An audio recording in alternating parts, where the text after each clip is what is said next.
মক্কা থেকে আপনার কাছে এসেছি। এবার এমন কথা যখন শুনলো নাজাসী বাদশা, আল্লাহ নবীর প্রশংসা শুনে বলল, আমাদের নবী ঈসা রুহুল্লাহর উপরে তোমাদের পয়গম্বর কি বলেছে তোমরা বলো। এবার সাহাবী বলে, ওগো নাজাসী বাদশা, আমাদের পয়গম্বর আপনাদের নবী ঈসা রুহুল্লাহর প্রশংসা করেছেন, তিনি হলেন আল্লাহর পয়গম্বর। জোরে বলো। নাজাসী বাদশা বললেন, আমিও এটা শুনেছি, জানি যে আমাদের নবীর পর একজন নবী আসবেন, আখেরি জামানার নবী হবেন, শেষ জামানার নবী হবেন, তিনি হবেন মুহাম্মদ রাসূলুল্লাহ সাল্লাল্লাহু তাআলা আলাইহি ওয়াসাল্লাম। নাজাসী বাদশা খুদ জবানে বললেন, আমি যদি মুহাম্মদের সঙ্গে সাক্ষাৎ করি আমিও তার উপর ঈমান আনবো। জোরে বলুন সুবহানাল্লাহ। এবার ও মক্কার মানুষেরা ঘুরে আসলো, মাস্টারটা একটু কমিয়ে দেন, বেশি হয়েছে। এবার তারা ঘুরে আসলো, কুরাইশের সর্দারদেরকে বলল, চেষ্টা করেছিলাম কিন্তু তাদেরকে আনতে পারা যায়নি। আল্লাহর নবীর শ্রেষ্ঠ সাহাবী হযরত আবু বকর ঈমান আনার পর নবীর সবথেকে নিকটে থাকতেন আবু বকর সিদ্দিক। আবু বকর সিদ্দিক আল্লাহর নবীর কাছে কোরআন শুনে শুনে হাফিজে কোরআন তৈরি হন। তিনি আপনার কোরআন যখন তেলাওয়াত করেন, আল্লাহর নবীর সাহাবী আবু বকরের তেলাওয়াত শোনার জন্য এবার কুরাইশের মানুষ তারাও ভিড় করত। অভিযোগ আসলো কুরাইশের সর্দারদের উপর। আবু জেহেল, উতবা, সাইবা তারা সবাই বলল, আবু বকর যখন কোরআন তেলাওয়াত করে আমাদের ঘরের মহিলারা পর্যন্ত আবু বকরের তেলাওয়াত শুনতে যায়। এই আবু বকরের উপর অত্যাচার করতে হবে, চাবুকের আঘাত করতে হবে, মক্কায় তেলাওয়াত করতে দেওয়া যাবে না। মক্কায় যদি এই কোরআন তেলাওয়াত বেড়ে যায় তবে মক্কা মানুষ সবাই মুসলমান হয়ে যাবে, কালমা পড়ে নিবে, আমাদের বাপদাদার ধর্ম থাকবে না। তার জন্য আবু বকরের উপর আক্রমণ হবে। আল্লাহর নবীর সাহাবী আবু বকর সিদ্দিক যখন আপনারা কানে খবর শুনলেন, তারপর সামান গুছিয়ে নাই, মক্কা শহর তিনি থাকবেন না। যে জায়গাতে আল্লাহর পবিত্র কোরআন তেলাওয়াত করতে পাবে না, আবু বকর বলেন আমি মক্কার জমিনে থাকবো না। রাস্তায় তিনি আপনার পুটলি নিয়ে চলতে শুরু করলেন। সামনে একজন সর্দার, তিনি আপনার দাঁড়িয়ে গেলেন, নাম তার হলো দাগানা সর্দার। দাগানা সর্দার বলল, আবু বকর আপনি একটু দাঁড়িয়ে যান, একটু আপনি দাঁড়িয়ে যান। কেন মক্কা শহর ছাড়ছেন? কেন আপনি মক্কা থেকে পালিয়ে যাবেন? কেন মক্কা থেকে চলে যাবেন?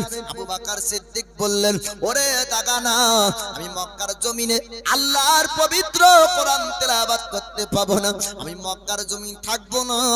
দাগানা সর্দার বলল, আবু বকর আপনি যদি মক্কার জমিন ছেড়ে দেন মক্কার বদনাম হবে যে আবু বকর আজ পর্যন্ত কোন মানুষকে দুঃখ দেয়নি, যে আবু বকর আজ পর্যন্ত কোন মানুষকে আঘাত করেনি, যে আবু বকর আজ পর্যন্ত কারো সঙ্গে অন্যায় করেনি। আবু বকর যদি মক্কা ছেড়ে দেয় তবে মক্কার বদনাম হবে, তবে মক্কার মানুষকে, মক্কাবাসীকে মানুষ খারাপ নজরে দেখবে।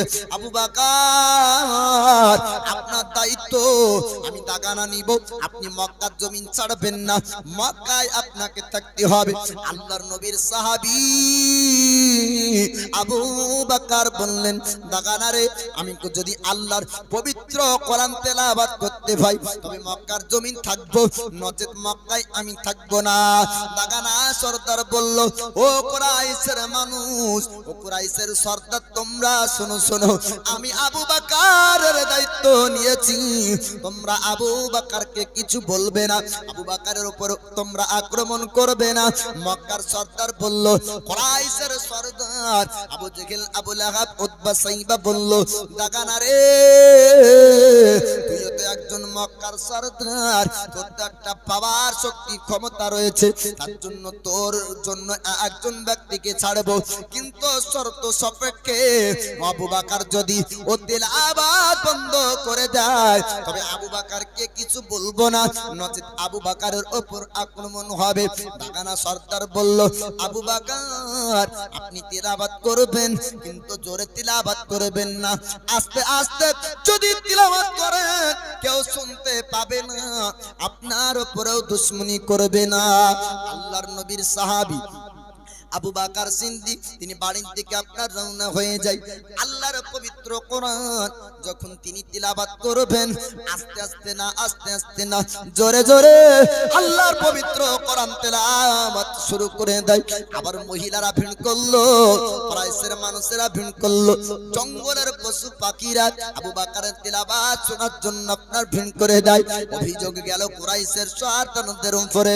ও কুরাইশের সর্দার, ও আবু জেহেল, আবু লাহাব, ও উতবা সাইবা, শুনুন, আবার আবু বকর তিলাওয়াত শুরু করেছে। আবু বকরকে বারণ করলেন, আবু বকর তো বারণ শুনলো না। এবার কুরাইশের সর্দার ডাক দিল, দাগানা, তুমি দায়িত্ব নিয়েছিলে আবু বকরের কোরআন তিলাওয়াত করবে না, কিন্তু না না, আবু বকর আবার তিলাওয়াত করে।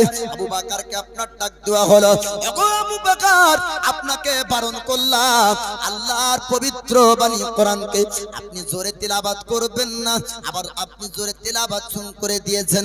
যদি জোরে তিলাওয়াত করেন তবে আপনার দায়িত্ব নিতে পারবো না, আপনার উপর কুরাইশরা অত্যাচার করবে। আবু বকর বলেছিলেন, ওরে দাগানা সর্দার, শুন শুন, তুই আমার জানের দায়িত্ব কি নিবি? আমার আল্লাহ আমার জানের দায়িত্ব নিয়েছেন, জোরে বলো। আবু বকর বলেন, দাগানা, আল্লাহ যাকে বাঁচাবে কেউ মারতে পারবে না, আর আল্লাহ যাকে মারবে কেউ বাঁচাতে পারবে না। আমি আল্লাহর উপর ঈমান এনেছি, আমার জানের মালিক আমার আল্লাহ, জোরে বলুন সুবহানাল্লাহ। আমার আল্লাহ যদি আমাকে বাঁচায় তোরা কেউ আমাকে মারতে পারবি না। আবু বকর মক্কাতে থাকলেন কতদিন? নবীর হিজরত পর্যন্ত, জোরে বলুন সুবহানাল্লাহ। কেউ তাড়তেও পারেনি, মারতেও পারেনি। এবার তারা মায়দা করলো সর্দারদেরকে দিয়ে, আবু বকরকে এত ভয় দেখালাম, কোরআন তেলাওয়াত বন্ধ করে না, সাহাবীদেরকে এত অত্যাচার করলাম, ইসলাম প্রচার বন্ধ হলো না, মুহাম্মদকে এত ধমকালাম, ইসলাম প্রচার বন্ধ হলো না। দিনের দিন ইসলাম প্রচার বাড়তেই চলেছে, দিনের দিন আপনার সাহাবীর সংখ্যা বাড়তেই চলেছে। এবার কাফেরের একটা মায়দা মিটিং করে মীমাংসা করলো, এই যে মুহাম্মদ তো তিলাওয়াত বন্ধ করবে না, মুহাম্মদ তিলাওয়াত বন্ধ করবে না, তবে আপন আপন সরদারেরা শোনো, নিজ গোলামদেরকে শাসন করো, গোলামেরা যেন কালেমা পড়ে মুসলমান না হয়ে যায়। আপন আপন গোলামদেরকে শাসন জারি করলো, বান্দীদেরকে বলল, তোমরা খবরদার মুহাম্মদকে বিশ্বাস করবে না, যেন মুহাম্মদের কালমা তোমরা পড়বে না, এমন কথা তারা বলে দিল। মক্কার গোলামদের অন্তরে ভয় হলো। তারপরে গোলাম হযরত বেলালকে রুখতে পারেনি, জোরে বলুন সুবহানাল্লাহ।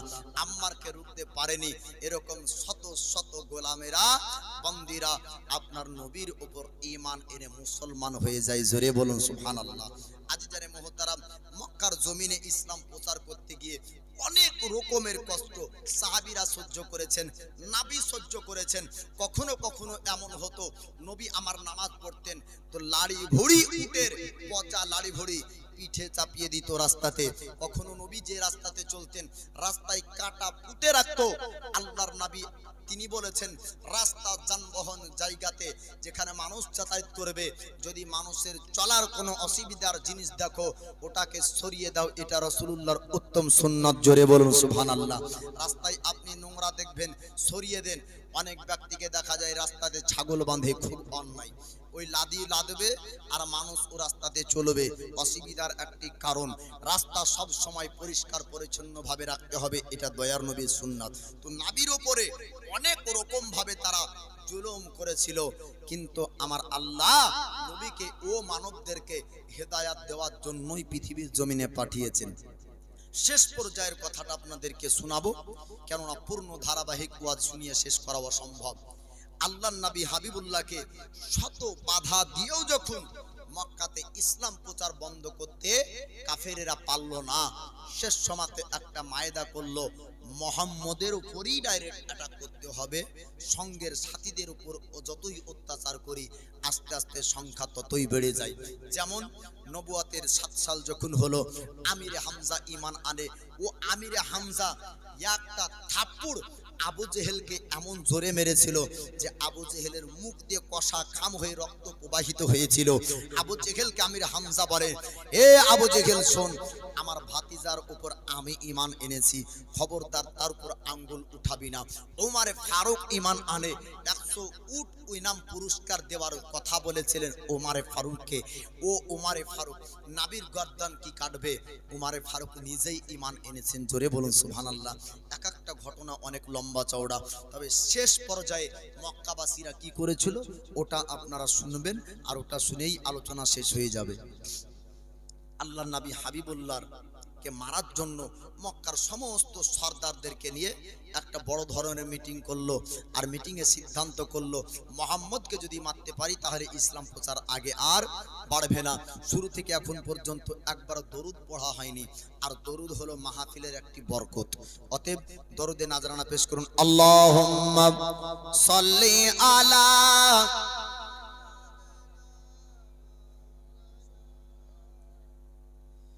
ওয়ালা আলি সাইয়্যিদিনা মাওলানা মুহাম্মদ সাল্লি আলা মুহাম্মাদিন।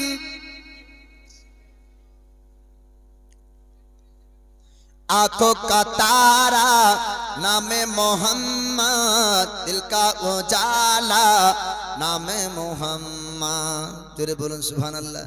আজ বাংলা উর্দু ভাটিয়ালি যত আছে আজকেই হবে, কাল আর হবে না। আজকে জেগে যান বাপ, আজকে হিজরতের ঘটনাটা শুনবেন, আরামে কালকে থেকে ঘুমাবেন। आंखों का तारा नामे मोहम्मद, दिल का उजाला नामे मोहम्मद। आंखों का तारा नामे मोहम्मद, दिल का उजाला नामे मोहम्मद। प्यारे सहाबा पे कुर्बान जाओ, प्यारे सहाबा पे कुर्बान जाओ, प्यारे सहाबा पे कुर्बान जाओ, प्यारे सहाबा पे कुर्बान जाओ। उनसे सीखा है नामे मोहम्मद, आंखों का तारा नामे मोहम्मद। सल्लल्लाहु अलैहि वसल्लम, सल्लल्लाहु अलैहि वसल्लम। जन्नत के पातों पे अरसे मुला पार, जन्नत के पातों पे अरसे मुला पार, जन्नत के पातों पे अरसे मुला पार, जन्नत के पातों पे अरसे उला पार। आदम ने देखा नामे मोहम्मद, हवा ने देखा नामे मोहम्मद।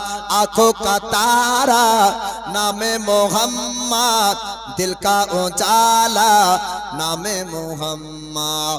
पूछेगा मौला लाया है क्या क्या, पूछेगा मौला लाया है क्या क्या, पूछेगा मौला लाया है क्या क्या, पूछेगा मौला लाया है क्या क्या। मैं कहूँगा नामे मोहम्मद, आंखों का तारा नामे मोहम्मद, आंखों का तारा नामे मोहम्मद, दिल का उजाला नामे मोहम्मद। आंखों का तारा नामे मोहम्मद, दिल का उजाला नामे मोहम्मद। दौलत जो चाहो दोनों जहां की, दौलत जो चाहो दोनों जहां की। এরপর একটা জগৎ আছে না, হাসরের ময়দান, কিয়ামতে উঠতে হবে, কবরে থাকতে হবে। তো এই দুনিয়ারই খালি অর্থ চান না দুই জগতের চান? এই জগতে ভোগ করে 60 বছর আধার কার্ডে পুজে যাবে, অর্থাৎ হায়াত পুজে যাবে, মওত হয়ে যাবে, তো এই জগৎ শেষ। তাহলে এই জগতের খালি অর্থ নিলে হবে না, কোন জগতে নিতে হবে? দোনো জগতের, এই জগতের আর কোন জগতের? পরজগতের। নিতে হলে কি করতে হবে সেটা শুনুন।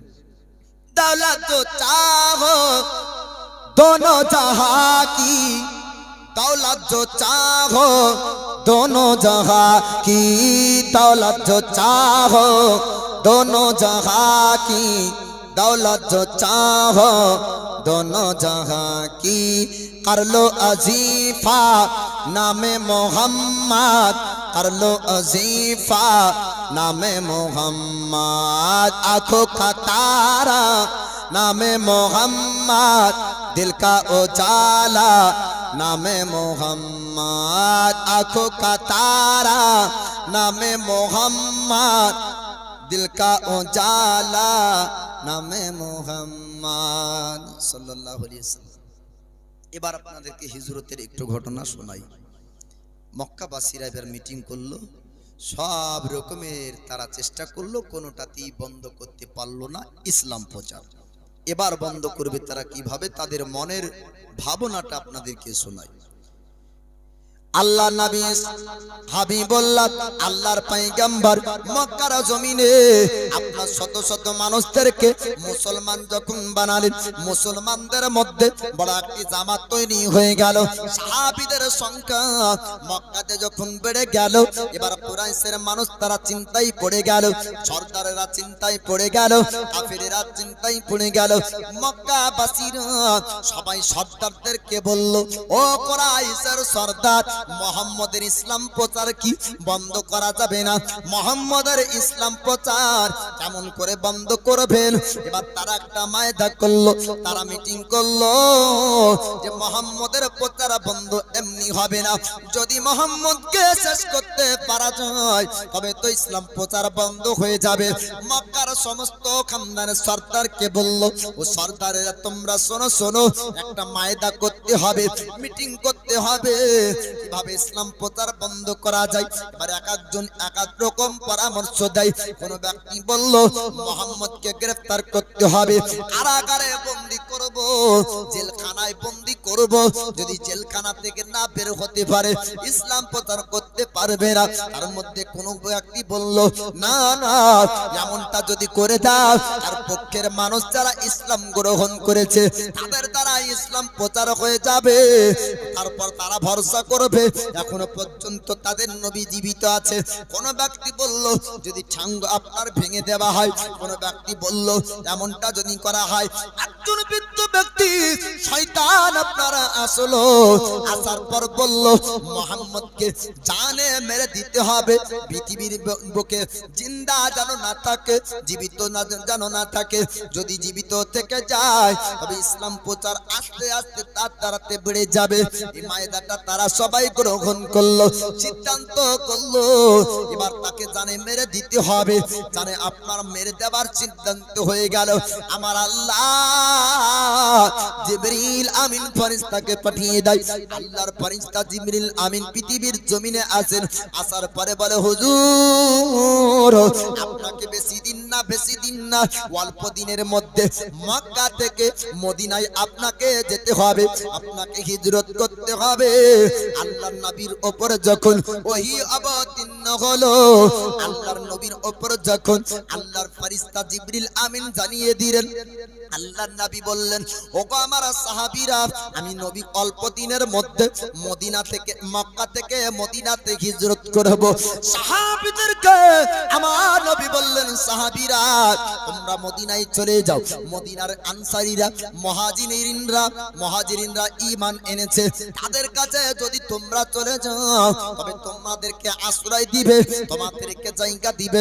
ইয়াসরাবের আপনারা মানুষেরা, মদিনার মানুষেরা আসলো, হুজুর আপনার উপর নাকি হামলা হবে। আল্লাহর নবী বললেন, ও মদিনাবাসীরা, ও আনসারীরা, ও মুহাজিরিনরা, তোমরা আমার জন্য চিন্তা করবে না, তোমরা আমার জন্য চিন্তা করবে না। আমি নবী তোমাদের কাছে একটা জিনিস চাই, তোমরা দিবা কিনা একটু জানিয়ে দাও। মদিনার মুসলমানরা বললেন, হুজুর আপনি যদি আমাদের জীবন পর্যন্ত চান আমাদের জীবন কোরবান করে দিব। ইয়া রাসূলুল্লাহ, ইয়া হাবিবাল্লাহ, নবী গো আপনি যেটা চাইবেন দিব। আল্লাহর নবী বললেন, আমার সাহাবীরা যখন তোমাদের মদিনায় যাবে তাদেরকে তোমরা একটু আশ্রয় দিও, তাদেরকে তোমরা একটু থাকার জায়গা দিও।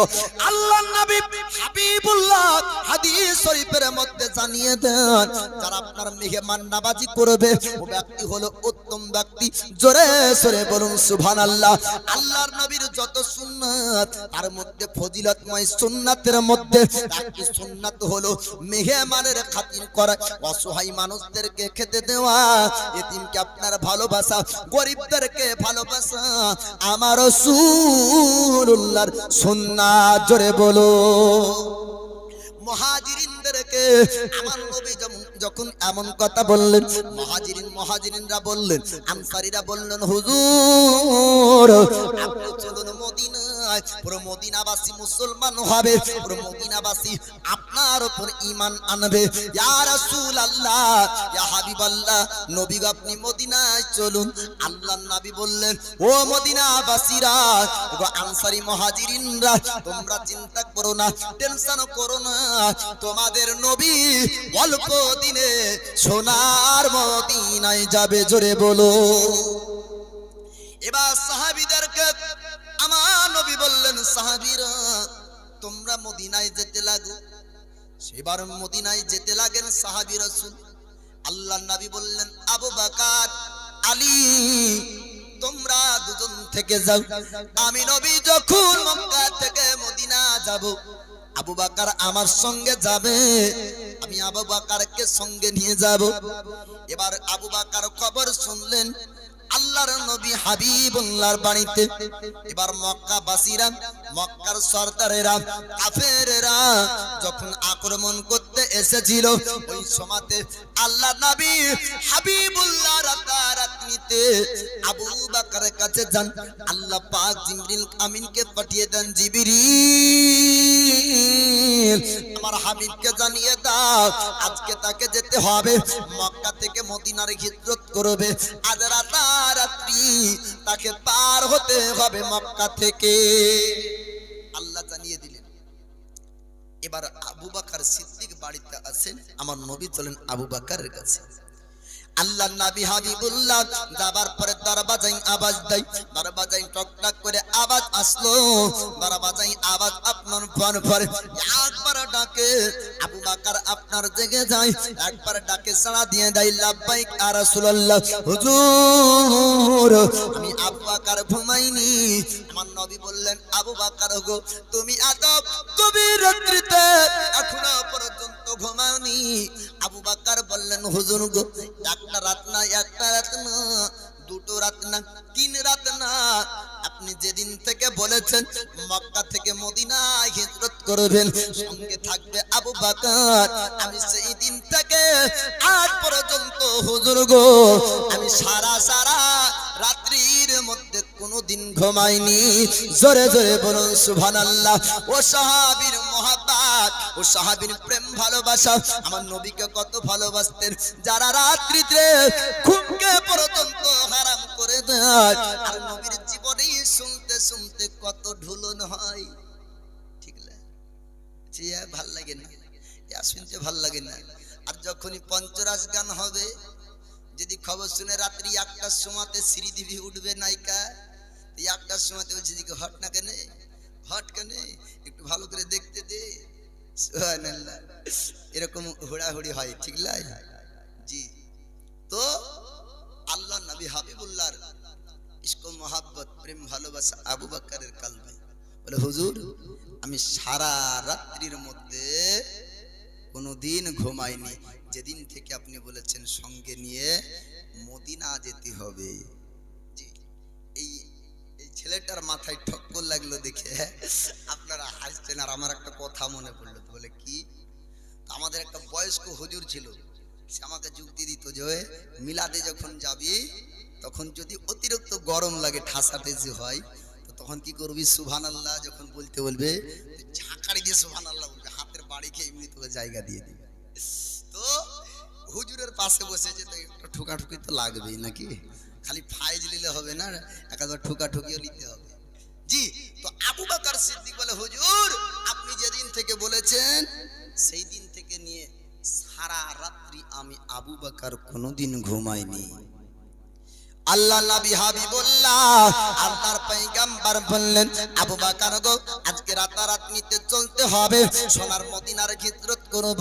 আবু বকরকে নবী বললেন, আবু বকর দুটো সওয়ারির প্রয়োজন আছে, দুটো ঘোড়ার প্রয়োজন আছে, দুটো উটের প্রয়োজন আছে। আবু বকর বললেন, ইয়া রাসূলুল্লাহ, ইয়া হাবিবাল্লাহ, আপনি ওটা চিন্তা করবেন না। আপনি যেদিন থেকে বলেছেন আমি আবু বকর অন্য কোন কর্ম করি না, আমি দুটো সওয়ারি মদিনা যাবার জন্য রেখেছি। জোরে বলো। আবু বকরকে বললেন, নবী আবু বকর গো, এই সওয়ারির কতটা দাম নিবে? আবু বকর মহব্বতে বলে, হুজুর আপনার জন্য আবু বকর জানকে কুরবান করে দিবে, আপনার কাছে পয়সা আবু বকর নিবে না। আল্লাহর নবী বললেন, আবু বকর তুমি কি জানো না তোমার নবী সৎকার মাল গ্রহণ করে না, আর দান তোমার নবী নাই না। আল্লাহর নবীর কথা শুনে আবু বকর বললেন, হুজুর আপনি যেটা দাম লাগাবেন ওটাই আমি গ্রহণ করব। দাম একটা লাগিয়ে আবু বকর সিদ্দিককে নিয়ে আল্লাহর নবী চলতে লাগলেন। মক্কা থেকে আপনার মদিনা যাবে, আবার ঘরের মধ্যে প্রবেশ করেন। আর এমন সবাইয়ের মধ্যে এই কাফেরের দল বলেরা, কাফেরের সেনা বাহিনীরা আমার রাসূলুল্লাহর বাড়িটা আপনার ঘেরাও করে রেখেছে। চারিপাশে সেনাবাহিনী মক্কা বাসীরা দাঁড়িয়ে, নবীকে তারা বের হতে দিবে না। আমার আল্লাহ নবীকে জানিয়ে দেন, হাবিব আপনি চিন্তা করবেন না, আপনি ভয় করবেন না। এক মুষ্টি মাটি আল্লাহর নবী আপনার উঠালেন, সূরা ইয়াসিন তেলাওয়াত করে তাদের চোখে ছিটিয়ে দেয়। তারা রাত্রিতে আমার নবীর সামনে দিয়ে বের হয়ে যায়, কোনো ব্যক্তি দেখতে পায় না। জোরে বলুন। হযরত আলী ডাক দেয়, হুজুর আপনি বললেন আমাকে থাকতে, আমি কি মদিনায় যাব না? আল্লাহর নবী বললেন, আলী আমার বিছানায় তুমি শুয়ে যাও, আমার বিছানায় তুমি শুয়ে যাও। আমরা যখন আবু বকরকে নিয়ে আমি চলে যাব, তখন আমানতের কিছু মান আছে তাদেরকে দিয়ে দিবে, দেওয়ার পরে তুমিও আসবে সোনার মদিনায়। আলী এর খুদা মুশকিল কোসা হায়দার কাররার তিনি আপনার জেনে গেলেন আল্লাহর নবী যেহেতু বলেছেন মদিনায় আমার পরে তুমি আসবে, অতএব আলীর মনে বিশ্বাস কাফেররা ক্ষতি করতে পারবে না। আমি আলী সহি সালামা সোনার মদিনায় পৌঁছাবো। জোরে বলো। রাত্রির মধ্যে আল্লাহর নবী এবার কাফেরদের চোখে ধোঁয়া দিয়ে বের হয়ে আপনার সামনে দিয়ে চলে যায়। ওয়াহাবিরা আজ পৃথিবীর জমিনে তারা কোরআনের তরজমা করে, আল্লাহর নবী হাজির না, তারা কেনই বা তরজমা করে বেরা? নবী যখন কাফেরদের চোখের সামনে দিয়ে চলে যায়, কাফেররা নবীকে দেখতে পায় না, দেখতে পায় না। নবীকে কাফেররা দেখতে পেল না। সামনে দিয়ে যখন চলে যায়, নবীকে হাজির নাজির কেমন করে বেঈমানরা মানতে পারে? সুন্নিরা মানবে নবী হাজির, কারণ ওহাবিদের চোখে নবী দেখা দেবেন না। নবীজি যাকে একবার নবীর নূরানী চেহারাকে দেখিয়েছেন, ও ব্যক্তি কালেমা পড়ে মুসলমান হয়েছে। বলুন সুবহানাল্লাহ। আল্লাহর নবী হাবিবুল্লাহকে আব্দুল্লাহর বেটা মোহাম্মদ হিসাবে মানুষের নজরে যারা দেখেছিল ঈমান আনতে পারেনি, যারা আল্লাহর পয়গম্বর নূরি নজর নূরি চেহারাকে যারা একবার দেখেছিল ঈমান এনেছে। আবু বকর দেখেছেন, ঈমান এনেছেন। ওমর ফারুক দেখেছেন, ঈমান এনেছেন। ওসমান গনি দেখেছেন, ঈমান এনেছেন। আলী দেখেছেন, ঈমান এনেছেন। যত সাহাবী রাসূলরা আমার নবীর নূরানী চেহারাকে দেখেছেন, তারা সবাই আমার নবীর উপর ঈমান এনেছেন। বলুন সুবহানাল্লাহ। রাতারাত্রিতে এবার কাফেরদের চোখের সামনে দিয়ে আমার নবী পাক বের হয়ে যান। এবার রাত্রিতে চলতে চলতে আল্লাহর নবী বললেন, আবু বকর একটু আরাম করব। তার পূর্বের একটি কথা, আল্লাহর নবী যাবার পূর্বে পবিত্র হর কাবার সামনে দাঁড়িয়েছিলেন। আমার নবী কাবাকে ডাক দিয়ে বলেছিলেন, কাবারে আমি তোকে ছেড়ে মক্কা থেকে যেতে চাইনি, কিন্তু পরিস্থিতি এমনটা এসেছে আমাকে তোকে ছাড়তে হচ্ছে। ওরে কাবা আমি মদিনা থেকে তোকে স্মরণ করব।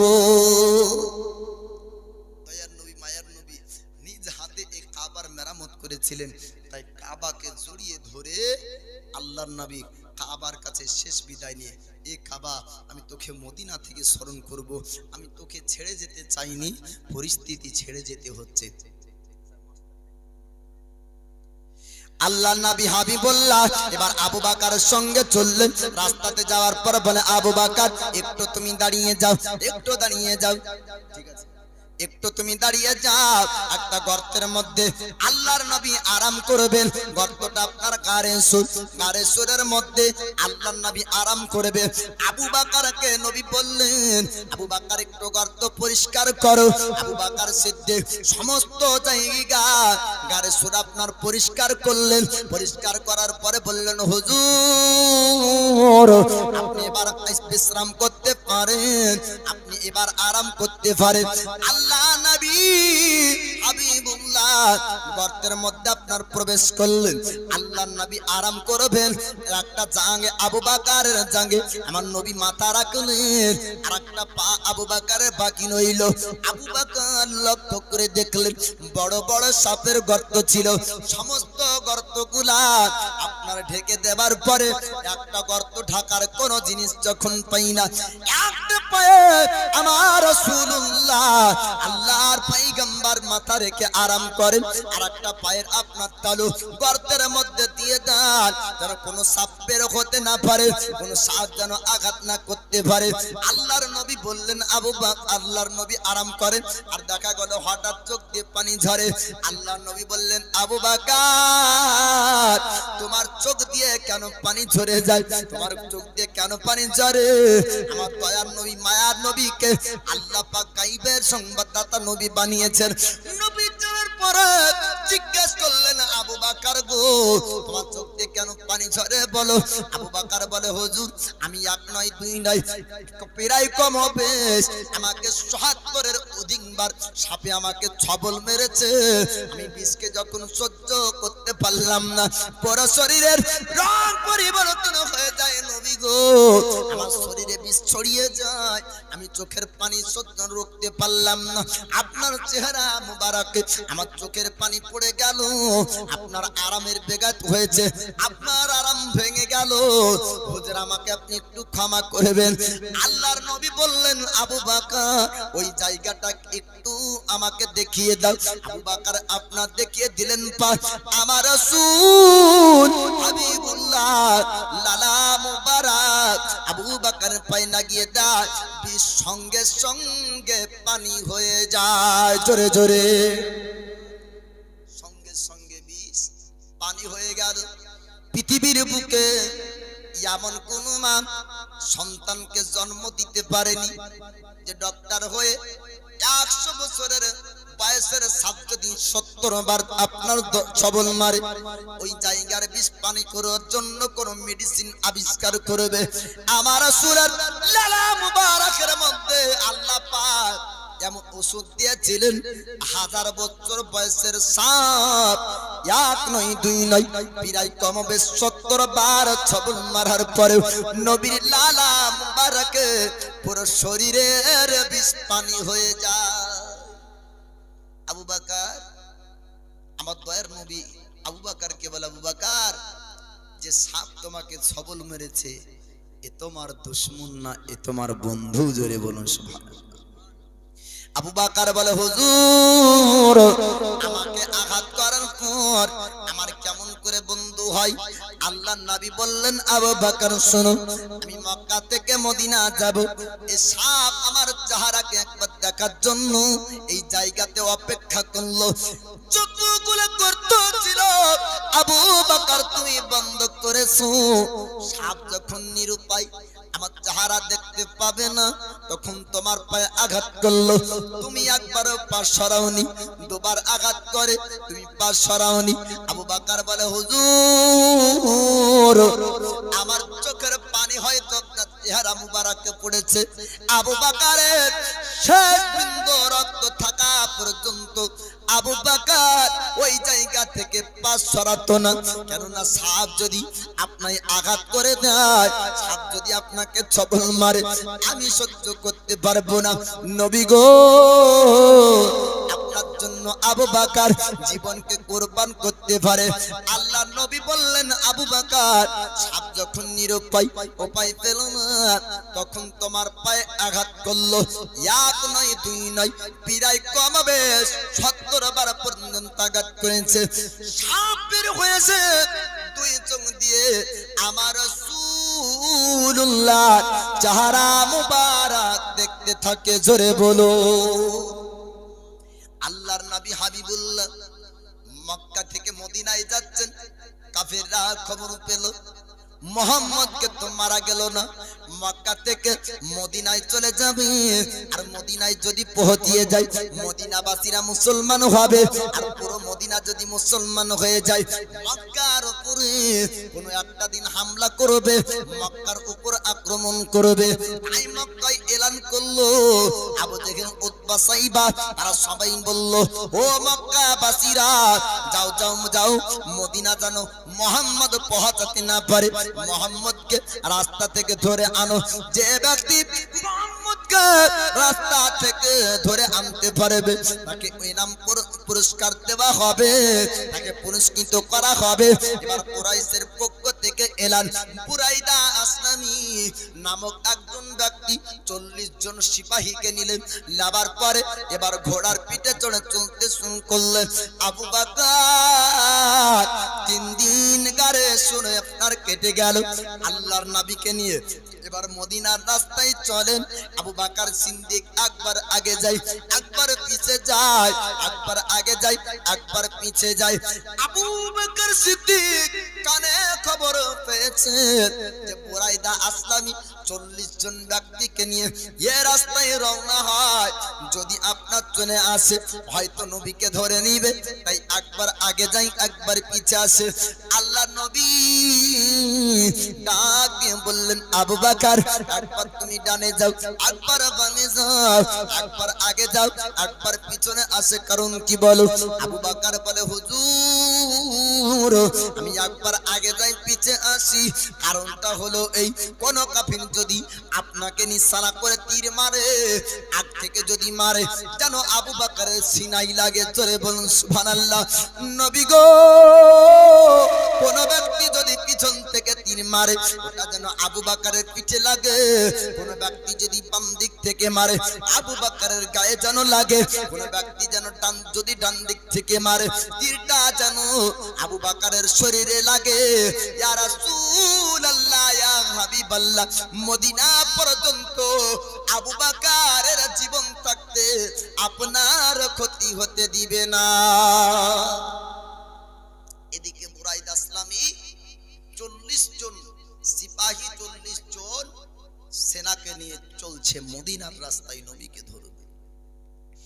রাস্তায় যেতে না যেতে আল্লাহর নবী হাবিবুল্লাহ কান লাগিয়ে আওয়াজ শুনলেন, আবু বকর আওয়াজ শুনলেন, ঠক ঠক ঘোড়ার পাহাটির শব্দ। বলে হুজুর বুরাইদা আসলামীর আওয়াজ কান পর্যন্ত এসেছে, ঘোড়ার আওয়াজ কান পর্যন্ত এসেছে। আল্লাহর নবী গায়বের খবর জানে। আমার আল্লাহ তেরার হাবিবকে কিয়ামত পর্যন্ত পৃথিবী জমিনে যেটা ঘটবে আল্লাহ পাক তিনার মাহবুবকে জানিয়েছেন, তিনার বন্ধুকে আপনার জানিয়েছেন। প্রমাণ স্বরূপ 86টা হাদিসের মধ্যে আছে আল্লাহর নবী বলেন আমার ডান হাতের তালুতে কিয়ামত পর্যন্ত যতজন জান্নাতি হবে তাদের নাম ও পরিচয় আমার আল্লাহ আমার ডান হাতের তালুতে দিয়েছেন।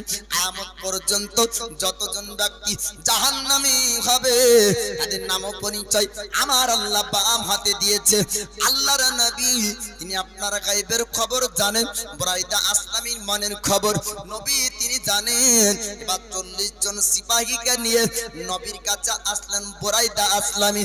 আসার পরে বললেন ওগো মক্কার আল আমিন আপনি নাকি আল্লাহর পয়গম্বর, আপনি নাকি আল্লাহর নবী, আমার দয়ার নবী মায়ার নবী বললেন বুরাইদা আসলামী রে আমাকে মক্কাবাসীরা অনেক আমার উপর জুলুম করেছে, মক্কাবাসীরা অনেক অত্যাচার করেছে, মক্কায় অনেকজন আমার উপর ঈমান এনেছে, দিয়েছে। আমি মুহাম্মদ এক ওয়াহদানিয়াতের প্রচার করার জন্য আমি মক্কায় এসেছিলাম, আমার আল্লাহ মক্কায় পাঠিয়েছিল। আজ মক্কা থেকে আমাকে মদিনায় যেতে হচ্ছে। ওরে বুরাইদা আসলামী শোন, আমি মুহাম্মদ কোনদিন মিথ্যা কথা বলিনি, আজকেও সত্য কথা বলবো। আল্লাহ পাক আল্লাহ তাআলা আমাকে নবী পয়গম্বর করে মক্কায় পাঠিয়েছিলেন। আমি হলাম আল্লাহর নবী। জোরে বলুন সুবহানাল্লাহ। বুরাইদা আসলামী তিনি বললেন, ওগো আল আমিন মুহাম্মদ, আপনাকে নবী বলে বিশ্বাস করব, আপনার জুব্বা আপনাকে খুলতে হবে, খেলকা খুলতে হবে, আপনার পোশাক খুলতে হবে। আমি শুনেছি আখেরি পয়গম্বর শেষ জামানার যিনি নবী হবেন তার পিঠে থাকবে মোহরে নবুয়তের চিহ্ন। বুরাইদা আসলামী বলে, আপনি যদি সত্যি আল্লাহর নবী হন, আমি যতদূর শুনেছি যে আখেরি নবীর পিঠে মোহরে নবুয়তের চিহ্ন থাকবে, আমি ওটাকে দেখব। আপনার পোশাক আপনি খুলুন। আল্লাহর নবী হাবিবুল্লাহ আল্লাহর পয়গম্বর এবার আপনার জুব্বা মোবারক খুললেন, খেলকা মোবারক খুললেন, পোশাক মোবারক খুললেন।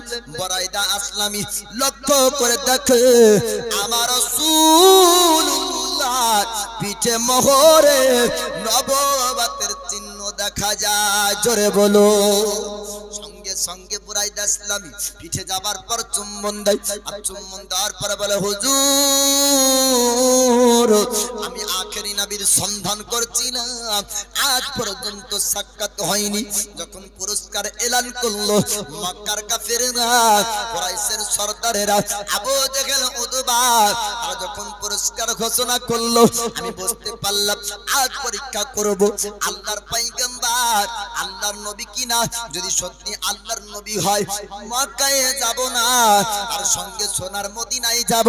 আর যদি আল্লাহর নবী না হয় তাকে ধরে আবার পুনরায় মক্কায় নিয়ে যাব।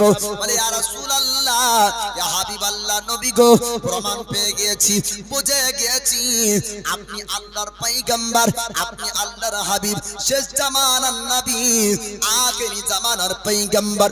হুজুর আমাকে কালেমা পড়ে মুসলমান বানিয়ে নেন, আমি মুসলমান হতে চাই, ইসলাম ধর্ম গ্রহণ করতে চাই। আল্লাহর নবী বুরাইদা আসলামীকে কালেমা পড়ালেন, মুসলমান বানিয়ে নিলেন। বুরাইদা আসলামী মুসলমান হয়ে যায়। হবার পরে বলে, হুজুর আমি একা না, আমার সঙ্গে এসেছে 40 জন সিপাহী, আমার এসেছে 40 জন বডিগার্ড, আমার সঙ্গে এসেছেন 40 জন সেনা। হুজুর তাদেরকে তাদের সবাইকে জিজ্ঞেস করুন, তারা সবাই কালেমা পড়ে মুসলমান হয়ে যাবে। 40 জন বডিগার্ড, 40 জন বুরাইদা আসলামীর সঙ্গে আসা মক্কার সেনাবাহিনী, তারা সবাই বলে, হুজুর কালেমা পড়ে মুসলমান বানিয়ে নিন, আমিও মুসলমান হতে চাই। বলুন সুবহানাল্লাহ। সবাই মুসলমান হলেন। বুরাইদা আসলামী বলে, হুজুর আপনি এবার একা যাবেন মদিনা? এটা হবে না, আমরা সবাই আপনাকে স্বাগতম জানিয়ে মদিনা নিয়ে যাব। জোরে বলুন সুবহানাল্লাহ।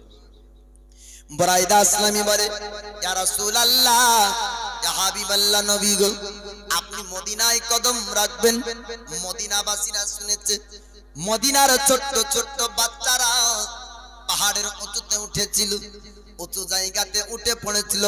তালা আল বদরু আলাইনা মিন সানিয়াতিল বাদাই ওয়াজাবা শুকরু আলাইনা মাদা আলিল্লাহি দাই। ছোট্ট ছোট্ট মদিনার বাচ্চারা তারা সবাই বলল, আজকে আসবে আল আমিন মুহাম্মদ, আখেরি জামানার নবী, শেষ জামানার পয়গম্বর। আপনার নবীকে দেখার জন্য উঁচু জায়গাতে মহিলারা পর্যন্ত আপনার দাঁড়িয়েছিল। মদিনাবাসীরা সবাই নবীর চেহারা দেখবে। বুরাইদা আসলামী বলে, হুজুর আপনি মদিনায় কদম রাখবেন, আপনার আগে আমরা যাব, আর সবাই আমরা পতাকা উত্তোলন করব, আপনাকে তাকবীর ধ্বনি দিয়ে দিয়ে মদিনায় নিয়ে যাব। জোরে বলুন সুবহানাল্লাহ। কিতাবের মধ্যে পাওয়া যায়, জীবনীর মধ্যে পাওয়া যায়, বুরাইদা আসলামী নিজের আমামাত, নিজের পাগড়িকে আপনার খুললেন, একটা লাঠির আঘাতে নিলেন, আর 8 লাঠির আগায় নিয়ে বুরাইদা আসলামী তাকবীর পড়তে শুরু করলেন। আমার নবীকে মদিনায় তাকবীর দিয়ে দিয়ে প্রায় তাসলামি নিয়ে যায়। পতাকা উত্তোলন করে নবীর সালাতের ধ্বনি উচ্চারণ করা ফারিস্তার সুন্নাত, বুরাইদা আসলামী সাহাবীর সুন্নাত। জোরে বলুন সুবহানাল্লাহ। দুনিয়ার কিছু ভাইরাস আছে, নবী দিবস জুলুস মিছিলে যদি তাকবীর শুনে ওদের গায়ে বিছাতু ঠেকালে যতটা চুলকাবে তার থেকে বেশি ওরা চুলকায়। এ ঠিক না? বিছাতু ঠেকালে মনে হয় অতটা হবে না যতটা নবীর রিসালাতের ধ্বনি শুনলে ওদের হয়। আল্লাহর নবী হাবিবুল্লাহ তিনি এবার মক্কা থেকে মদিনার রাস্তায় বুরাইদা আসলামী স্লোগান দেয়। বুরাইদা আসলামী 40 জন ব্যক্তি তৎসহ আবু বকর সিদ্দিক সবার পিপাসা লেগেছে। নবীর অলৌকিক মজেদা ক্ষমতার মধ্যে একটি বিশেষ ক্ষমতা যে নবীর দ্বারাতে বাজা বকরি যার বাচ্চা হয় না এমন বকরি দুধ পর্যন্ত দিয়ে দেয়। জোরে বলবেন না সুবহানাল্লাহ। গতকালকে একটা হালিমাতুস সাদিয়ার কথা বলতে গিয়ে উদাহরণে বলেছিলাম যে মহিলারা কেন নবীকে দুধ দেবে না, নবী চাইলে বাজা বকরির মধ্যে থেকেও দুধ নিতে পারেন। তো এ মক্কা থেকে মদিনায় যখন যাচ্ছিলেন তখনকার এ ঘটনা। সাহাবীরা বলে হুজুর পিপাসা লেগেছে, পানির ব্যবস্থা নাই। আল্লাহর নবী হাবিবুল্লাহ পয়গম্বর বললেন, আল্লাহর বন্ধু তিনি সাহাবীদেরকে বললেন, ওগো আমার সাহাবীরা তোমাদের পিপাসা লেগেছে, তবে পানির ব্যবস্থা নাই, তোমরা চিন্তা করবে না, টেনশন করবে না। ওই যখন একটা রাখাল দেখতে পাওয়া যায়, রাখালকে বলো রাখালের বকরি থেকে দুধ যদি দিয়ে দেয় ও দুধ থেকে পিপাসা নিবারণ হয়ে যাবে, পিপাসা মিটে যাবে। আবু বকর সিদ্দিক গেলেন, রাখাল রে তোর বকরির কাছ থেকে কিছুটা দুধ সংগ্রহ করতে চাই, কিছুটা দুধ নিতে চাই। রাখাল বলল, আমার বকরির কাছ থেকে আপনাদেরকে দুধ দেওয়া যাবে না, আমার বকরির বাচ্চার দুধ পান করে পেট ভরে না। আল্লাহর নবীর সাহাবী আবু বকর আসার পরে বললেন, হুজুর আমি রাখালকে বললাম, তবে রাখাল রাজি হলো না, রাখাল দিতে চাইলো না। আমার দয়ার নবী মায়ার নবী তিনি বললেন, আবু বকর গো রাখালকে একটু জানিয়ে দাও এমন বকরি যদি তার কাছে থাকে তার কোনো বাচ্চা নাই, দুধের প্রয়োজন হবে না। রাখালকে যখন বলা হলো, রাখাল বলল, আবু বকর আমার একটা বকরি আছে, আজ পর্যন্ত বাচ্চা দেই না, বাজা বকরি, আর তো দুধের প্রয়োজন নাই বাচ্চার, কিন্তু আশ্চর্য আমি অবাক হয়ে যাই বাজা ছাগলের কাছ থেকে কেমন করে দুধ আসবে। আবু বকর বললেন, রাখাল রে তুমি জানো না আমাদের পয়গম্বর নবীর শক্তি পাওয়ার সম্পর্কে। আবু বকর বললেন, হুজুর একটা বাজা ছাগল আছে, একটা বাজা বকরি আছে, তার বাচ্চা নাই। আল্লাহর নবী বললেন, আবু বকর রাখালকে বলো যদি অনুমতি দেয় আমি তার কাছ থেকে দুধ সংগ্রহ করব। রাখালের কাছে যা হলো, আল্লাহর নবীর কথা রাখালকে বললেন, রাখাল রাজি হয়ে যায়। আমার দয়ার নবী বললেন, ওগো আমার সাহাবী ছাগলের কাছে যাও, যাবার পর বলো তার নবী তার কাছ থেকে দুধ চেয়েছে। জোরে বলো। যেমনই আবু বকর বাজা বকরির কাছ থেকে দুধ চান, আমার আল্লাহ বাজা বকরির মধ্যে বাজা বকরির স্তনে দুধ দিয়ে দেন। আবু বকর সিদ্দিক দুধ নিলেন, এবার সাহাবীরা পান করলেন। 40 জন সাহাবী ও দুধ পান করলেন, নবী পান করলেন, রাখাল পান করলো, তবুও দুধের মধ্যে কোনো কমতি আসে না। জোরে বলুন সুবহানাল্লাহ। ও নবী কোনো খাবার যদি খেয়ে নেন তার মধ্যে বরকত চলে আসে। জি এটা একটা বললাম, অসংখ্য আপনার ঘটনা আছে। যেমন হযরত জাবিরের ঘরের খাবারের কথা শুনেছেন, লালা মুবারক মিশিয়ে দেয় তো হাজার মেহমান খাই তাও খাবার ফুরাই না। বলুন সুবহানাল্লাহ। পুরো মহল্লাবাসীদেরকে আবু বকর আপনার জাবির ডাকেন, ডাকি খাওয়ান, তবু খাবারের মধ্যে কমতি হয় না। বড় আশ্চর্যের বিষয় হলো যে গোশত খাওয়া হয়েছিল বেঁচে থাকা হাড্ডি থেকে আবার বকরি জিন্দা হয়ে যায়। জোরে বলুন সুবহানাল্লাহ। এ হলো নবীর বরকত। তো যাই হোক, আমি আপনাদেরকে একটা কথা বলবো, শেষ ভালো যার সব ভালো তার, ঠিক না? একজন ব্যক্তি জিন্দেগিতে বহু গুনাহ করলো, মরণের সময়তে যদি তওবা করে কালেমা পড়ে মরতে পারে, আমার আল্লাহ তওবা যদি কবুল করে নেয় তার অতীতের গুনাহগুলি আল্লাহ ক্ষমা করে দেন। আর একজন ব্যক্তি জিন্দেগিতে নেকি করে গেল কিন্তু মরণের সময়তে কুফরি কালাম করে মারা গেল, তো ওই ব্যক্তির জীবনের আমল সব বাদ। ও কুফরি কালামের জন্য, কুফরি করার জন্য সব আমল বরবাদ। তো শেষ ভালো যার, সব ভালো তার। আলোচনা শেষ হবে, শেষ মুহূর্তের দিকে চলে এসেছে, মদিনাতে কদম রাখবে, একটু বলবো আপনাদেরকে। তবে আমি শেষ মাহফিলের সময়তে যখন দোয়া করতে চাইবো, মারহুম মারহুমা মৃত্যু ব্যক্তিদের জন্য দোয়া হবে। পিতাহারা, মাহারা, ভাইহারা, বোনহারা, নানিহারা, নানাহারা যতজন বসে আছেন তারা সূরা ফাতিহা পড়বেন, সূরা ইখলাস পড়বেন, আর মারহুম মারহুমাদের জন্য 50-100 টাকা করে দোয়ার জন্য দিয়ে যাবেন। বলেন ইনশাআল্লাহ। একবার দরুদ পড়েন, আল্লাহুম্মা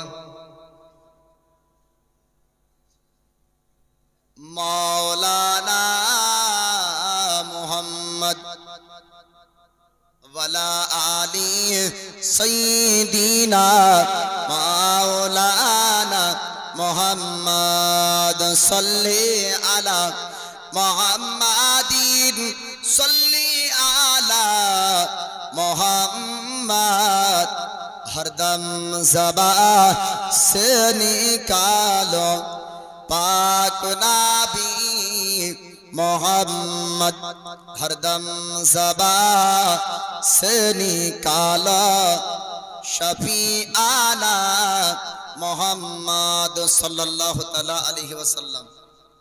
तो আল্লাহর নবী হাবিবুল্লাহ তিনি এবার ওখান থেকে সাহাবী এবং আবু বকর দয়ার নবী মায়ার নবী সবাই দুধ পান করলেন। এবার সোনার মদিনাতে কদম রাখলেন। আল্লাহর নবী হাবিবুল্লাহকে জায়গা দিলেন। মদিনাবাসীরা আপনার দয়ার নবী মায়ার নবী মসজিদে কুব্বা বানালেন। মসজিদে কুব্বা বানানোর পরে মসজিদে নবাবী তৈরি করলেন। এরকম আপনার মসজিদে কিবলাতাইন অনেক মসজিদ দয়ার নবী মায়ার নবীর দ্বারাতে আপনার তৈরি হয়েছে।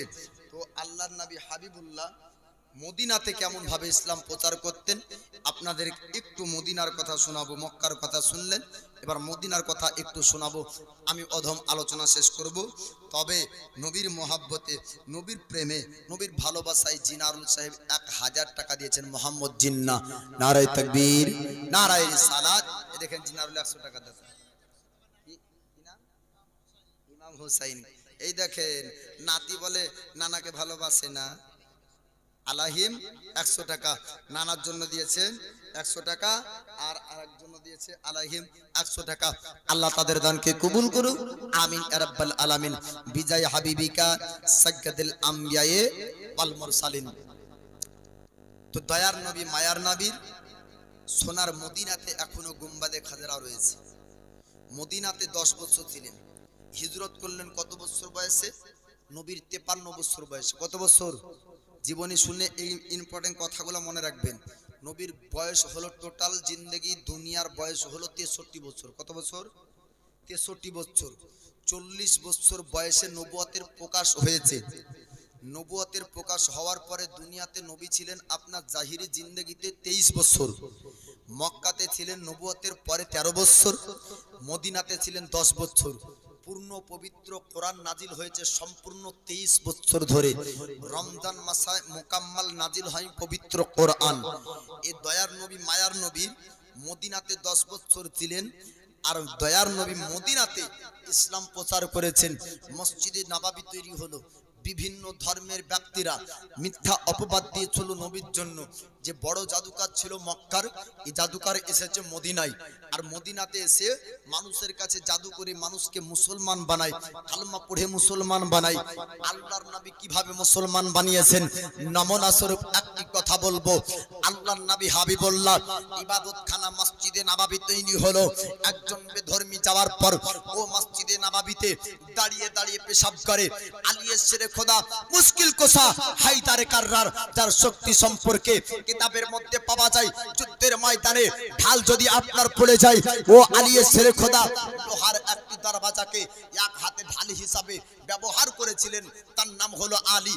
ঢালের ওজন কত ছিল, দরবাজার ওজন কত ছিল, কিতাবের মধ্যে পাওয়া যায় 40 মণ ওজন তার ছিল। সে ঢাল ব্যবহার করে আলী সেরে খোদা। জোরে বলবেন না সুবহানাল্লাহ। 2 মণ যদি আপনার মাথায় নিতে দেয় তো পারবেন না। অনেকজন পারবে তো বলে আমি পারবো না। জি, মায়েকে চিৎকার দিতে পারবো, কিন্তু 2 মণের বুঝা পারবো না। কোন ব্যক্তি 3 মণ পারবে বা 4 মণ পারবে, 10 মণ তো পারবে না। না পারবে চাতরা থেকে ভাজে, এমন পালওয়ান আছে নাকি? পারবে না। তো বুঝাই যদি না পারেন তো বুঝা বহানো বেশি কঠিন না ঢাল হিসাবে ব্যবহার বেশি কঠিন হবে? যে ব্যক্তি 1 কুইন্টাল বুঝা বইতে পারবে ও ব্যক্তির হাতে 20 কেজির ঢাল দিয়ে দেন, হিলাতে পারবে না। না পারবে? হিলাতে পারবে না, অসম্ভব।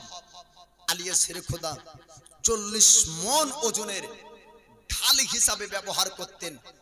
জানি না কত কুইন্টাল শক্তি আল্লাহ তাকে দিয়েছেন। জোরে বলুন সুবহানাল্লাহ। ও আলিয়া শেরে খোদা বলে, হুজুর মসজিদে নববীতে পেশাব করবে, একবার অনুমতি দেন আমি তাকে কতল করব, একবার অনুমতি দেন আমি তাকে হত্যা করব। নবী বললেন দাঁড়িয়ে যাও। ওমরে ফারুককে দেখে মাতাল মদ পান করা বন্ধ করে দেয়। ও ওমরে ফারুককে দেখে মক্কার বাসীরা ভয় করত, ওমরে ফারুককে দেখে মদিনা বাসীরা ভয় করত। ওমরে ফারুক বলে, হুজুর একবার অনুমতি ইজাজত দেন, গর্দান আলাদা করব। নবী বলেন, আয় ওমর একটু দাঁড়িয়ে যাও। ওমরে ফারুক দাঁড়ালেন, নবীর হুকুম অনুযায়ী। আলী দাঁড়িয়ে গেলেন, নবীর হুকুম অনুযায়ী। সাহাবীদেরকে নবী বললেন, কয়েক লোটা পানি আনো, মসজিদ ধৌত করে দাও। কয়েক লোটা পানি আনা হলো, মসজিদ ধৌত করলেন। আল্লাহর নবী বলেন, আলী আমি যদি ইলমের জ্ঞানের কামরা যদি হয়, তার দরবাজা তুমি বলো যে জায়গাতে ইহুদি পেশাব করেছে, বেধর্মী পেশাব করেছে, ওই জায়গাতে এখন নামাজ হবে কিনা?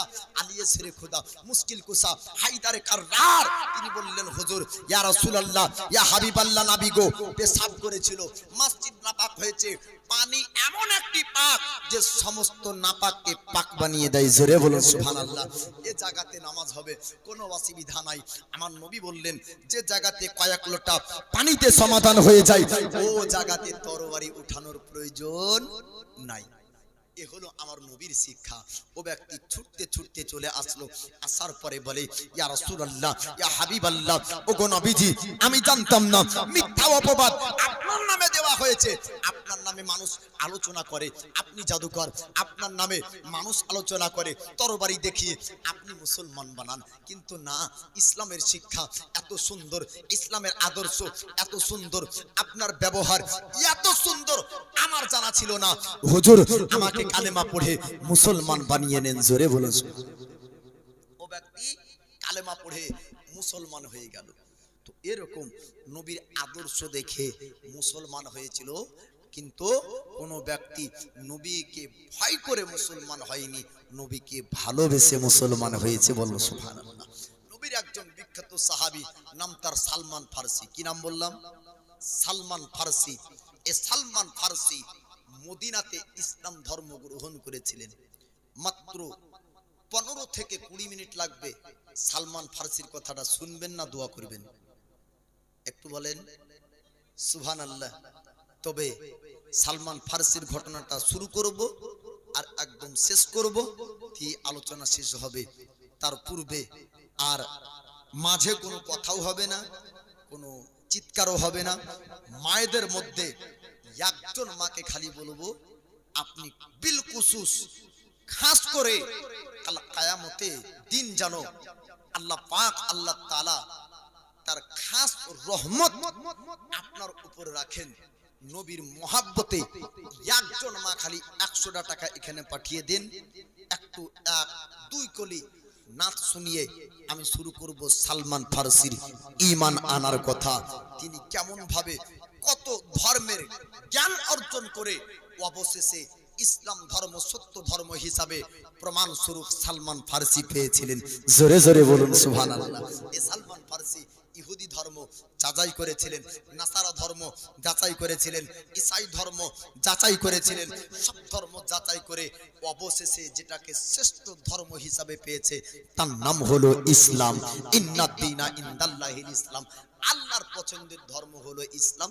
সালমান ফার্সি জ্ঞান অর্জন করে বিভিন্ন ধর্ম যাচাই করে মুসলমান হয়েছিলেন।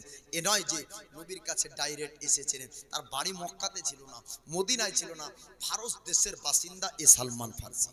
জি, 100 টাকার একজন মা এসেছে, তবে এবার দুকলি শোনাতে হবে, না হলে এরা সকালবেলাতে আলোচনা করবে যে এরা হলো মিথ্যাবাদী, মৌলবীরা মিথ্যা কথা বলে। ওরা বললে গজল বলবো যে বলে না। মায়েদেরকে নবী আমার খুব ভালোবাসতেন বাপজি, মায়েদেরকে নবী ভালোবাসতেন, আর মায়েদেরকে আপনারাও ভালোবাসবেন। সুবহানাল্লাহ। এই মায়ের জাত, কারো বোন, কারো বিবি, কারো মা, আপনার কারো বেটি, মাদেরকে সব নজরে ভালোবাসতে হবে। বেটিকে বেটির নজরে ভালোবাসেন, মাকে মায়ের নজরে ভালোবাসেন, বোনকে বোনের নজরে ভালোবাসেন, আপনার বিবিকে বিবির নজরে ভালোবাসেন। বলে বিবিকে ভালোবাসতে হবে, এটা বাধ্যতামূলক। বলে কেন? মাকে ভালোবাসে না বাসলে অসুবিধা নাই, মা সমালোচনা করবে না। যদি বিটিকে ভালো না বাসে তাও বাপের দিকে রহম করবে, সমালোচনা করবে না। বিবিকে যদি ভালো না বাসা যায় অমনি ফোন করবে বাপের বাড়ি, হ্যালো কার হাতে দিয়েছো, জ্বালার শেষ নাই, ঠিক না? জি। তবে একটা মহিলার উপরে অন্যায় ভাবে তার স্বামী অত্যাচার করতো, কথাতে কথা বের হয়ে আসে বাপ। তো কথা একটা মনে পড়লো তো শুনিয়ে দিই। তো বিবির উপর অন্যায় ভাবে অত্যাচার করতো, কিন্তু ধৈর্যশীল মহিলা কোনোদিন স্বামীর প্রতিবাদ করতো না।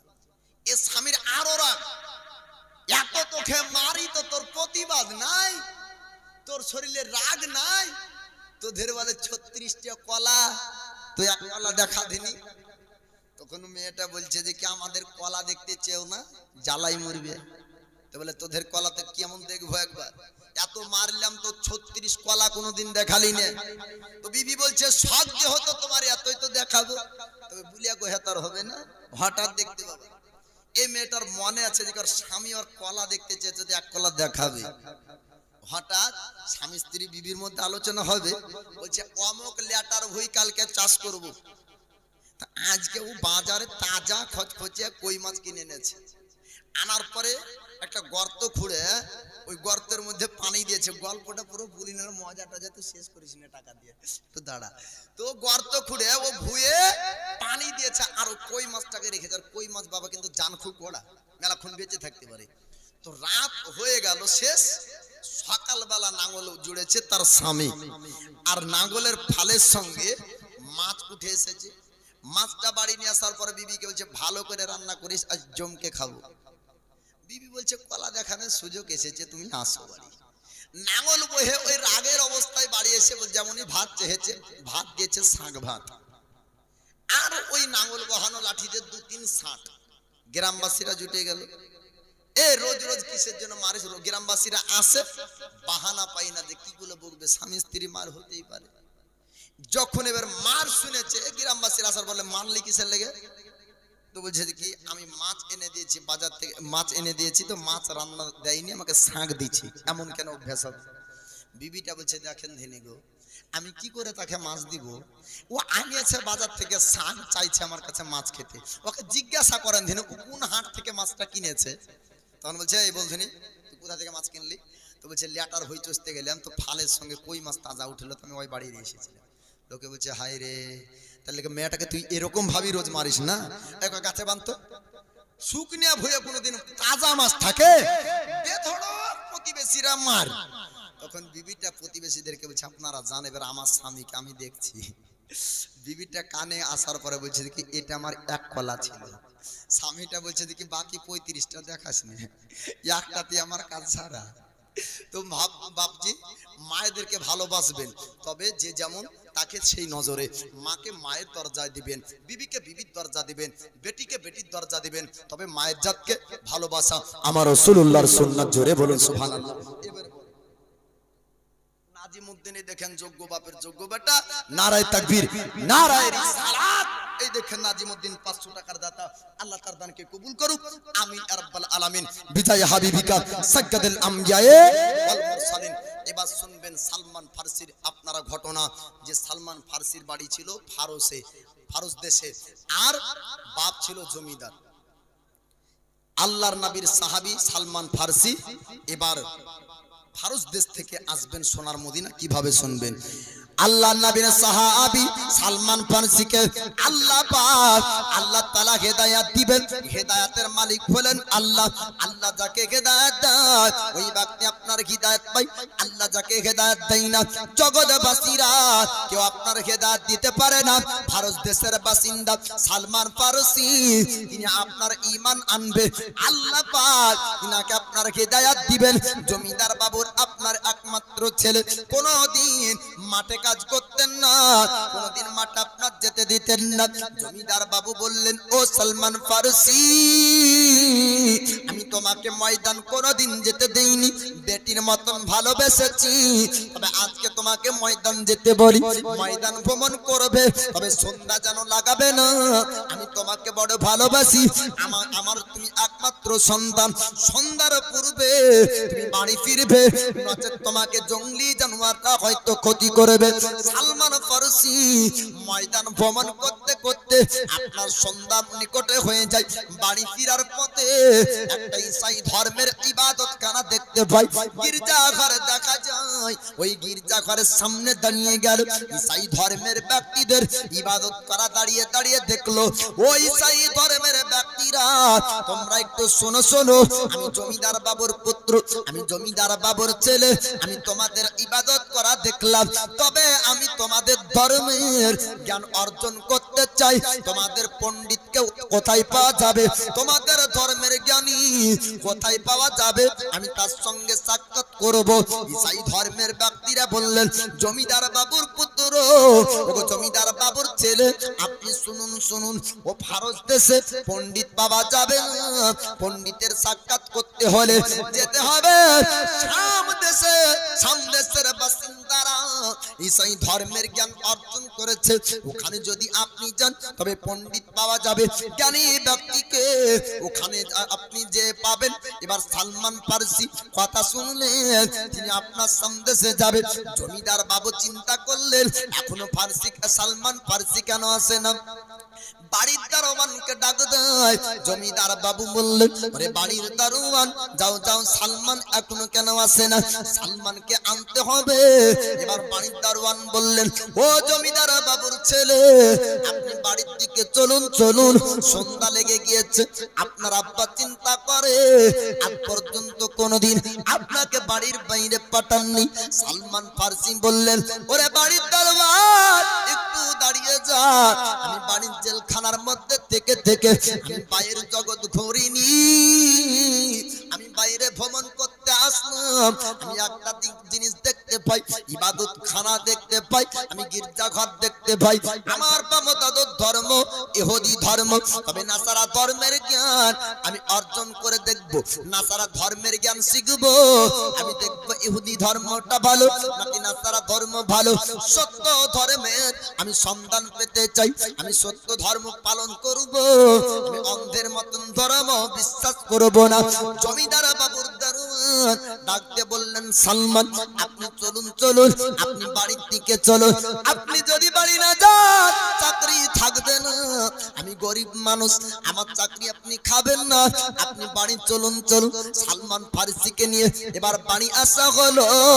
জমিদার বাবু জিজ্ঞেস করে, বেটা সালমান, আমি তোমাকে বললাম রাত্রি করবে না, তবে সন্ধ্যা কেন হয়ে যায়? সালমান ফারসি বললেন, আব্বাজান, আমি বাড়ি যখন ফিরছিলাম একটা ঈসাই ধর্মের ইবাদত খানা গির্জাঘর একটা দেখতে পাই, আমি গির্জাঘরের ইবাদত করা দেখলাম। আমি তাদের ধর্মের জ্ঞান আমি শিখতে চাই, আমি জ্ঞানী হতে চাই, আমি ধর্ম যাচাই করতে চাই। সত্য ধর্ম যতক্ষণ আমি না পাবো আমি ধর্মের ইবাদত করব না। আব্বা গো, আপনি একটু ইজাজত দেন, আমি বাহির জগৎ যেতে চাই, আমি সামদেশ যেতে চাই, আমি মনকে সমঝাবো, আমি ধর্মের জ্ঞান অর্জন করব। জমিদার সে আপনার বলল, ও বেটা সালমান, তোমাকে খবরদার খবরদার, তুমি যেতে চেও না। যতদিন তুমি থাকবে জীবিত ততদিন পর্যন্ত ইহুদি ধর্ম পালন করতে হবে। তোমার বাপ দাদার ধর্ম, তোমার পূর্বপুরুষরা এই ধর্ম পালন করেছে, তোমাকেও এই ধর্ম পালন করতে হবে। আল্লাহর নবীর সাহাবী সালমান ফারসি তখন আপনার অন্তর পরিবর্তন হয়ে যায়। আল্লাহ পাক আল্লাহ তাআলা হিদায়াত দিবেন। যখন আল্লাহ হিদায়াত দিবেন, আপনি চিন্তা করবেন না। সালমান ফারসি বললেন, আব্বা গো, আপনার কথা শুনবো না, আপনার কথা শুনবো না। আমি যতক্ষণ পর্যন্ত সত্য ধর্ম না পাবো, অতক্ষণ পর্যন্ত ধর্ম পালন করব না। আব্বা আপনি অনুমতি দেন, ইজাজত দেন, আমি মুলকে সামজেতে চাই, ঈসাই ধর্মের জ্ঞান অর্জন করতে চাই। জমিদার বাবু বলল, ওরে বাণীর সেনাবাহিনীরা, ও বাণীর দারোয়ান, একটা কারাগারে বন্দী করো। সালমান ফারসি মনে হয় পাগল হয়েছে, মাসুম মনে হয় হয়েছে দেওয়ানা। সালমান ফারসি হয়ে গিয়েছে। বাহির জগৎ যদি তাকে যেতে দিই, বাগদাদ ধর্ম ত্যাগ করবে। এবার একটা ঘরে বন্দী করা হলো, তালা আপনার মেরে দেয়। সালমান ফারসিকে বাড়ির বাইরে যেতে দেবেন না। এবার সালমান ফারসি একটা চিঠি লিখলেন। গোপনে চিঠিটা গির্জা ঘরে পৌঁছে গেল। গির্জা ঘরে আপনার চলে গেল। চিঠির মধ্যে লেখা ছিল, ও ঈসাই ধর্মের ব্যক্তিরা, আমরা তোমার ধর্মের জ্ঞান আমি অর্জন করতে চাই। যখন তোমাদের কোন মানুষ মুলকে সমঝাবে, আমি সালমান, আমি মুলকে সমঝাবো, আমাকে একটু তোমরা খবর পাঠিয়ে দিবে। এবার একটা দিন কাফেলার মানুষ এবার আপনার যাবেন মুলকে সামনে। চিঠির মাধ্যমে পাঠিয়ে দেয় জমিদার বাবুর বাড়িতে। সালমান ফারসির হাতে চিঠি আসলো। এবার ফারস দেশ থেকে মুলকে সাম মানুষ যাবে। মানুষের সঙ্গে সালমান ফারসি গোপনে গোপনে বাপ দাদার জমিদার ত্যাগ করলেন। ঘর বাড়ি আপনার ছেড়ে দিলেন, সমস্ত জায়গা ত্যাগ করে দেশকে ত্যাগ করলেন। সামদেশে আপনার পৌঁছালেন। আসার পরে একজন পণ্ডিতের সঙ্গে সাক্ষাৎ হলো। সালমান ফারসি বললেন, ও পণ্ডিত মহাশয়, ধর্মের গুরু আপনার কাছে ঈসাই ধর্মের জ্ঞান অর্জন করতে চাই। আপনি বলুন, আমাকে আপনি শাগরিদ বানাবেন, আমাকে কি আপনি ছাত্র করবেন? ওই ধর্মের পণ্ডিত বলল, ওরে সালমান, আমি তোমাকে ধর্মের জ্ঞান অর্জন করাবো, তবে আমার কথা মোতাবিক তোমাকে চলতে হবে। সালমান ফারসি জ্ঞান অর্জন করার জন্য বললেন, ও পণ্ডিত মহাশয়, আপনি যেটা বলবেন আপনার কথা শুনবো, তবে আমি ধর্মের জ্ঞান অর্জন করতে চাই। ধর্মের জ্ঞান অর্জন করতে লাগলেন। কিছুদিন আপনার কেটে গেল। সালমান ফারসি লক্ষ্য করে দেখলেন, এই পণ্ডিতের মধ্যে ভালো গুণ পাওয়া যায় না। পণ্ডিত হলো একটি বড় ধরনের চোর। কাছে থাকা মানুষ বেশি চিনবে, তাই না? আপনি একদিন দেখবেন তো হুজুর জুব্বা পরে পাগড়ি পরে আছে, মানে ভালোই হবে, কিন্তু আমার কাছে যে ঘুরবে সেই জানে যে ই আসলে কি। সালমান ফারসি পণ্ডিতের কাছে থাকা ব্যক্তি, উনি জানেন যে ইনার ভিতরে কি আছে। মানুষরা সাদকার মাল অর্থাৎ গরিবদেরকে দান করার জন্য দেয়, আর ও পণ্ডিত গরিবদেরকে দান না করে হাড়াতে ভরে রাখে। সালমান ফারসি চিন্তা করলেন, আমি যে ধর্ম পালন করার জন্য জ্ঞান অর্জন করতে এসেছি, ধর্মের পণ্ডিতই যদি চোর হয়, ধর্ম কি করে সত্য হয়? জি, দেশের রাজাই যদি চোর হয়, দেশের উন্নতি কি করে হবে? দেশ তো সবসময় পিছিয়ে থাকবে। সালমান ফারসি বলছেন, না, এ ধর্ম সত্য হতে পারে না। গ্রামবাসীকে ডাক দেয় সালমান ফারসি, ও গ্রামবাসীরা, ও সামদেশের মানুষেরা, তোমরা যাকে ভরসা করো, যাকে তোমরা বিশ্বাস করো, ও পণ্ডিত হলো তোমাদের চোর। গ্রামবাসীরা শোনার পর অবাক হয়ে গেল, সালমান ফারসি এমন কথা কেমন শোনায়? সালমান ফারসিকে গ্রামবাসীরা বলল, ও সালমান ফারসি, তুমি কি জানো না, আজ পর্যন্ত আমরা পণ্ডিতের ত্রুটি পাইনি, আজ পর্যন্ত পণ্ডিতের দোষ পাইনি। যতদিন পর্যন্ত আমরা পণ্ডিতের রেখেছি, আজ পর্যন্ত অন্যায় করেনি। সালমান ফারসি এত বড় অপবাদ তুমি দাও, যদি প্রমাণ না করতে পারো গ্রামবাসী তোমাকে শাস্তি দিবে। সালমান ফারসি বলেছিলেন আমি যদি প্রমাণ করে দিই তবে আপনারা কি করবেন? গ্রামবাসীরা বলল সালমান ফারসি তুমি শোনো, যদি প্রমাণ করে দিতে পারো তবে পণ্ডিতের বিচার হবে, আর প্রমাণ যদি না করো তোমার উপর আক্রমণ হবে, তোমাকে শাস্তি দেওয়া হবে।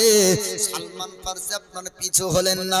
আল্লাহ পাক আল্লাহ তাআলা সালমান ফারসির অন্তরে আপনার সৎ ব্যবহার রেখেছেন, সততা সালমান ফারসির মধ্যে এসেছে। সালমান ফারসি বললেন আমি পণ্ডিতকে চোর দেখেছি, পণ্ডিতের চোর প্রমাণ করব। এবার গ্রামবাসীরা একত্রিত হলো, পণ্ডিতের আপনার চোর প্রমাণ হবে। গ্রামবাসীরা সবাই আপনার জমা হওয়ার পর বলল ও সালমান ফারসি এবার তুমি প্রমাণ করো আমাদের পণ্ডিত সে কেমন করে চুরি করে। এবার সালমান ফারসি পণ্ডিত মহাশয়কে ডাক দেয়, ও পণ্ডিত মহাশয় আপনার কাছে দিনগদিন আমি শিক্ষা অর্জন করেছি, মিথ্যা কথা বলবো না, আপনার উপর অপবাদ আমি দিতে চাই না, তবে ওগো পণ্ডিত আপনি চুরি করেছেন আমি সালমান ফারসি সচক্ষে দেখেছি। পণ্ডিত অবাক হয়ে বলল সালমান আমাকে তুমি চোর বলো, আমি চুরি করিনি, মিথ্যা কথা পণ্ডিত বলল। সালমান ফারসি তিনি আপনার বললেন পণ্ডিত মহাশয় আপনি চুরি করেছেন, আপনার চুরিটা প্রমাণ আজকে হবে। গ্রামবাসীরা তারা সবাই বলল ওরে সালমান ফারসি কেমন করে প্রমাণ করবে? গ্রামবাসীদেরকে সালমান ফারসি বলল গ্রামবাসীরা আপনি ঘরে ঢুকুন পণ্ডিতের, আর ঘরে ঢোকার পর মাটির হাড়া গোলা সবার সামনে বের করুন। আর কিছু মানুষ ঘরের মধ্যে প্রবেশ করলো, প্রবেশ করার পরে মাটির হাড়া গোলা বাইরে যখন বের করলো সালমান ফারসি তিনি বললেন সবার সামনে মাটির হাড়াগুলা ঢালো, তোমাদের সাদকার মাল পোলা বের হয়ে আসবে।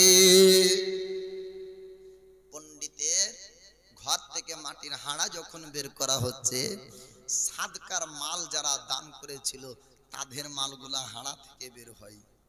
সালমান ফারসি প্রমাণ করে দিলেন, জোরে বলুন সুবহানাল্লাহ।